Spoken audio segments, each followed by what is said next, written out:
లేకుండా ఎవరి అండదండలు లేకుండా పార్టీ పెట్టి విజయవంతంగా నడుపుతున్నారు పవన్ కళ్యాణ్. జనసేన నుండి ఈ సార్వత్రిక ఎన్నికల్లో పోటీ చేసిన అందరూ బంపర్ విక్టరీని సాధించారు. అయితే ప్రతి రాజకీయ పార్టీకి అంతిమ లక్ష్యం ఒకటి ఉంటుంది. ఇప్పుడు ఆ లక్ష్యంపైనే గురిపెట్టినట్లున్నారు సేనాని. ఆ దిశగానే కార్యాచరణ సిద్ధం చేస్తున్నారు. దీంతో జనసేన శ్రేణుల్లో ఫుల్ జోష్ కనిపిస్తోంది. ఇంతకు పవన్ అసలు టార్గెట్ ఏంటి? వ్యూహాత్మకంగా అడుగులు వేస్తున్న పవన్ అనుకున్నది సాధిస్తారా?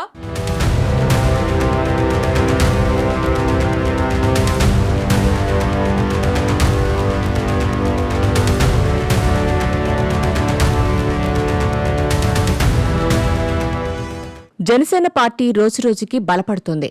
ఇప్పటికే ఆ పార్టీకి గ్రౌండ్ లెవెల్లో బలం పెరిగింది. అది సార్వత్రిక ఎన్నికల్లో కనిపించింది. అయితే వచ్చే ఎన్నికల నాటికి మరింతగా బలం పెరిగేలా దాదాపు 100 నియోజకవర్గాల్లో పార్టీని తిరుగులేని శక్తిగా మలిచేలా పవన్ వ్యూహాత్మకంగా ముందుకు సాగుతున్నారు. దీంతో జన సైనికుల్లో ఫుల్ జోష్ కనిపిస్తోంది.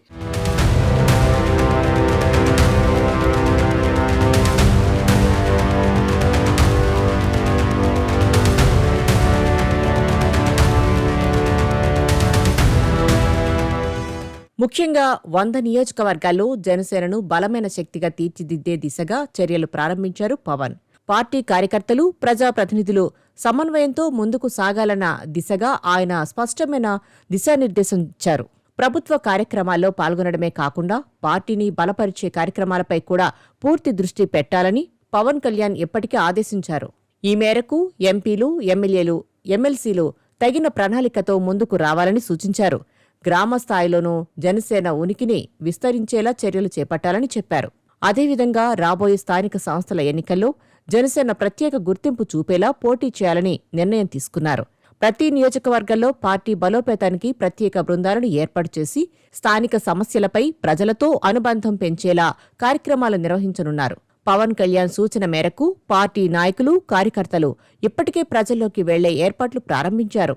గ్రామాల నుండి పట్టణాల వరకు జనసేన గుర్తింపు పెంచేలా ప్రత్యేక ప్రచారాలు, సేవా కార్యక్రమాలు చేపట్టాలని నిర్ణయించారు. జనసేన ఇప్పుడు ప్రభుత్వ నిర్ణయాలపై స్పందించడమే కాకుండా ప్రజా సమస్యల పరిష్కారానికి నేరుగా కృషి చేసే దిశగా అడుగులు వేస్తోంది. 100 నియోజకవర్గాల్లో బలమైన పునాది వేసే లక్ష్యంతో పార్టీ వ్యూహాత్మకంగా ముందుకు సాగుతోంది.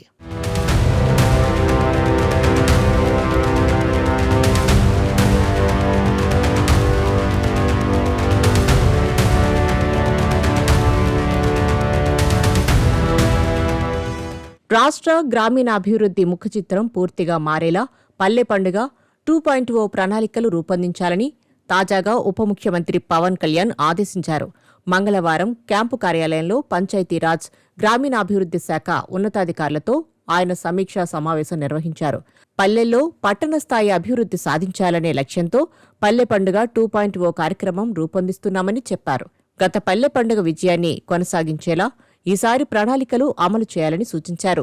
గ్రామీణ ప్రాంతాల్లో రహదారుల అభివృద్ధి, మరమ్మతులు, గోశాలలు, మ్యాజిక్ డ్రైన్లు, శానిటేషన్ పనులపై అధికారులు దృష్టి పెట్టాలని ఆదేశించారు. గ్రామీణాభివృద్ధి అలాగే పంచాయతీరాజ్ శాఖలు పవన్ చేతుల్లో ఉండటం జనసేనకు ప్లస్ అంటున్నారు. ఎందుకంటే గ్రామాల్లో జరిగే అభివృద్ధికి సంబంధించి పవన్ మార్క్ ఉంటుంది. ఆ ఇంపాక్ట్ జనసేన పార్టీపై ఉంటుంది. దీంతో గ్రౌండ్ లెవెల్లో జనసేన బలపడడానికి ఎక్కువ స్కోప్ ఉంటుందని చెబుతున్నారు.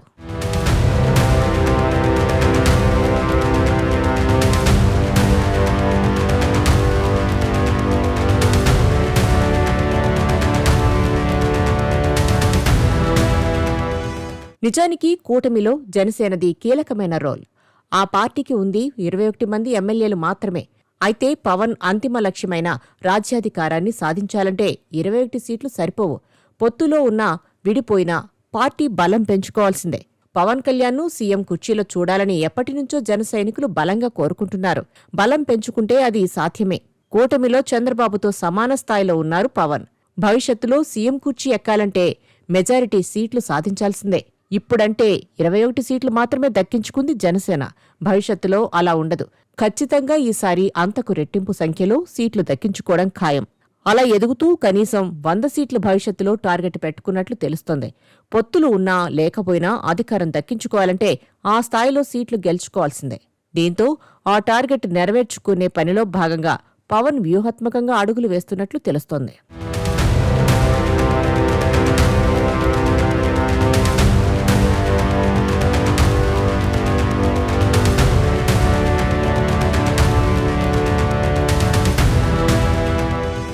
ఏపీలో అధికారంలోకి వచ్చిన తర్వాత జనసేనను మరింతగా ప్రజల్లోకి తీసుకువెళ్లడం ఎలా అనే అంశంపై పార్టీ నేతలతో సమాలోచన జరుపుతున్న పవన్ కళ్యాణ్ ఇందుకు అవసరమైన అన్ని చర్యలు తీసుకుంటున్నారు. జనసేన బలంగా బాగా ఎక్కువగా ఉన్న ఉత్తరాంధ్ర, ఉమ్మడి ఉభయ గోదావరి జిల్లాలపైనే పవన్ ఎక్కువగా దృష్టి పెట్టారని టాక్ వినిపిస్తుంది. అక్కడ పార్టీని పటిష్టం చేసుకుంటే రాబోయే రోజుల్లో మరిన్ని మెరుగైన ఫలితాలు రాబట్టుకోవచ్చనే ధీమా. అదేవిధంగా రాష్ట్రంలోని మిగతా జిల్లాల్లో కూడా పార్టీని బలోపేతం చేసుకోవచ్చనే ఆలోచనతో జనసేనాని ఉన్నారని పార్టీ వర్గాలు చర్చించుకుంటున్నాయి. అటు రాయలసీమలో తిరుపతి లాంటి నియోజకవర్గాల్లో జనసేన అత్యంత బలంగా ఉంది. మొత్తంగా రాష్ట్రం మొత్తం మీద 100 నియోజకవర్గాల్లో జనసేనను బలోపేతం చేసుకోవడమే పవన్ టార్గెట్గా కనిపిస్తుందని అంటున్నారు. చూడాలి మరి జనసేన ఫ్యూచర్ ఎలా ఉంటుందో అన్నది.